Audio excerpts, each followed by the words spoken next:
Seorang ayah pulang kerja, dan ketika sampai di rumah, dia melihat putranya yang berusia 4 tahun sedang menunggunya di depan pintu. "Nak, kenapa nggak tidur?" "Ayah, aku boleh nanya?"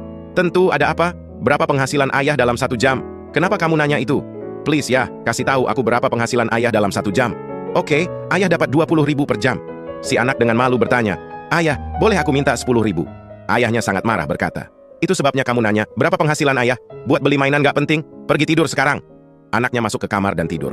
Tapi sang ayah kemudian berpikir, mungkin anaknya memang butuh uang untuk beli sesuatu yang penting. Dia masuk ke kamar anaknya dan bertanya, "Nak, kamu udah tidur?" "Belum ya." "Nih 10.000 untuk kamu." Anaknya tersenyum berkata, "Terima kasih ayah." Dia lalu meletakkan uang itu di bawah bantal. Dan sang ayah melihat dia punya 10.000 lagi di bawah bantalnya. "Kenapa kamu minta uang? Kan kamu udah punya." Anaknya lalu mengembalikan uang itu ke ayahnya dan berkata, "Ayah, sekarang aku punya 20.000. Boleh aku beli 1 jam waktumu? Tolong pulanglah lebih awal besok. Aku mau menghabiskan waktu sama ayah."